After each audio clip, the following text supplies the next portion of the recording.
Hello, my name is Pendleton Ward. This is Rebecca Sugar. I'm Cole Sanchez. Andy Ristaino. Tom Herpich. And this is Nate Cash. Which one is this? Nobody knows yet, Cole. We don't know which one it is yet until the title screen comes up. But it's a good one. Cole! I'm sorry. I just want to know. Card Oh, Card Wars. I think it's Card Wars. The game that inspired the game. I said that earlier. I just want to say it again. And then Andy said that inspired the war. Yes. And then Nate said that Pat said that it's a really good game, which is, and then I said that that's a glowing endorsement because Pat is a pretty picky customer. Well, Pat worked on it. Oh, okay. Actually, that makes me more inclined to think that he really means it. Yeah. Because he's so hard on himself. Mm. Actually. I remember it being mentioned that this was a dream for an episode for a really long time. And then this finally, the dam finally broke and it got to be done all the way into season 4. A huge showcase for weird Burt faces. Oh man, you beat me to it. I was just about to say that. Sorry, bro. How many did you special? I did at least 3. I'll count them. But they're fun to do. I keep meaning to carry the tradition of Burt faces in my boards, but I forget. Almost every board. So. The day this was pitched, Bert was in Korea and Pat was in New York, and I Facebooked them about how much I liked this episode. So it was so awesome. Nice. Bert taught me how to draw ugly caricatures of your friends. He's like my muse and inspiration for all the horrifying caricatures that I like to draw of all y'all sitting next to me. It was really humbling when he drew me. It was intense because I was so gross in his drawing, and it was awesome. It was just like because it's shocking at first when you see yourself drawn in the most hideous way, and he just takes all your like pock marks and what do you call those pimples that are blackheads, like blackheads and moles and hair and badness and everything about your face, and he just accentuates it using the art of cartooning, and it's the best because then you sort of become more comfortable with yourself, I think. Yeah. In the end. Didn't you have like a girlfriend break up with him because of that or something? Oh wow. Is that a story? That I rescind the question. I will comment that must have been a powerful caricature. It was intense. He drew her face on the outside of his cubicle at CalArts, real intensely. Oh. Maybe not in such a public place. Zombie went through a battle, a caricature battle in school. I was there for that. With Melvina, and they drew each other's faces all intense. Yeah. And it got out of hand until the director of the program had to speak with them. Yeah. Yeah, the finishing blow is when Zombie got a 20-foot ladder and went to the top of the character animation cubes and drew like a 10-foot by 10-foot portrait, just the most detailed, gross drawing, and it was just there for everybody to see, for every class, for every moment that you were in the character animation cubes. Of whom? Oh, Melvina. But he was inspired by Melvina. And they were going back and forth, but Zombie was she drew powerful force to be reckoned with. Yeah, she drew some brutal ones of him too, like a lot of butt crack. That reminds me of when was it Adam? I think we printed out a giant photograph of Adam and hung it on the wall one time above a doorway. No, it wasn't Adam. Was it Adam? Oh well, I'll ask Adam. Yeah.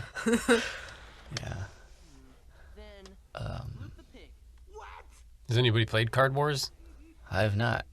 My little cousins played it. Anybody here? No. No, I guess not. I mean, I'm just speaking for myself.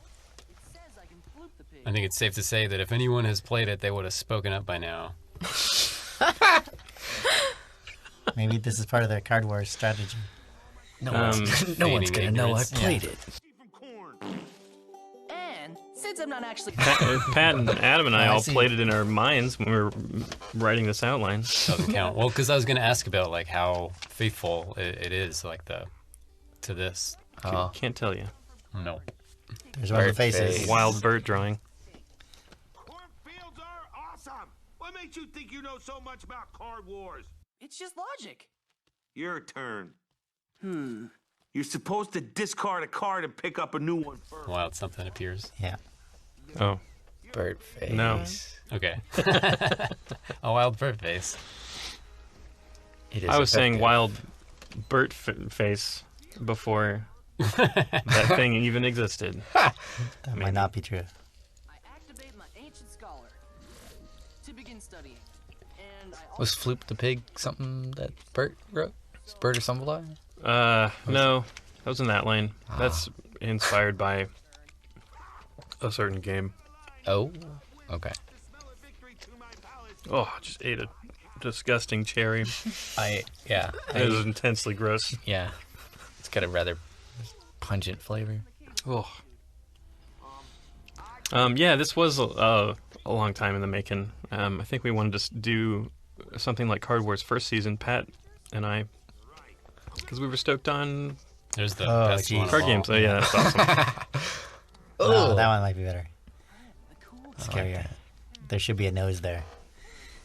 Those drawings made this episode. It's so funny, like because it's such a it's like a boring premise. They're just playing cards, and they're just sitting around a table, really. So there wasn't very much to play with. I don't know. Maybe there's tons to play with. Maybe I'm full of nonsense.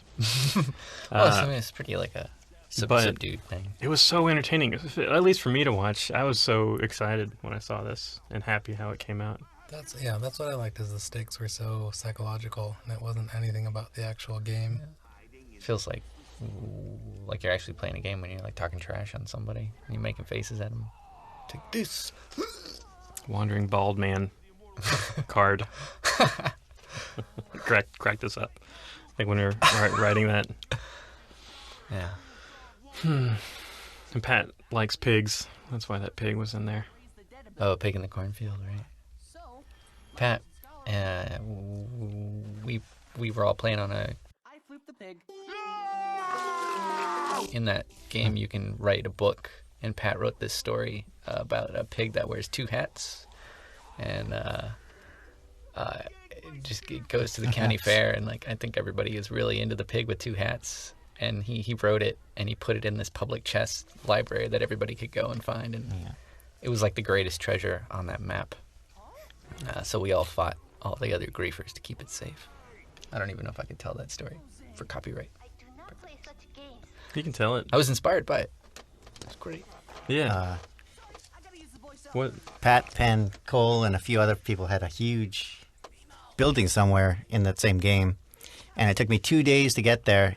And I got there, and it was like under the ocean.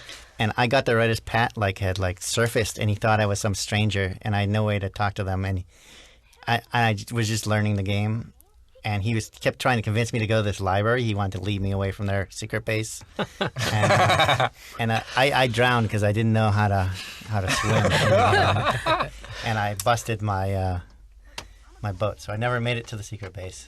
Man, this really reminds me of the good old days when all you guys would talk about was these games. Gosh darn video game war stories. Yeah. Oh man.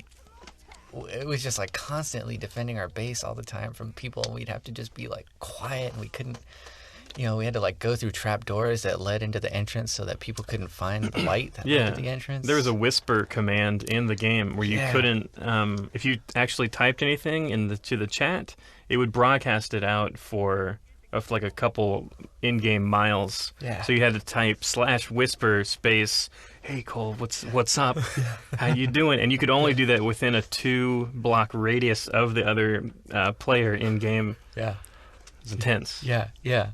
Oh man. And I remember every day we guarded that base. Like I took such good care to make sure that nobody found that base, man. I'd just wait out in a boat and like look around and make sure nobody was there, drop down into our underwater base, and I love that thing.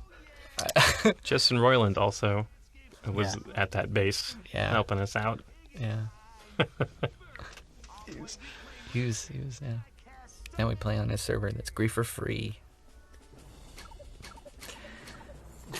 We can stop. We can stop talking about that. Yeah, well, it's a little bit of an isolated conversation. I couldn't stand the good old days.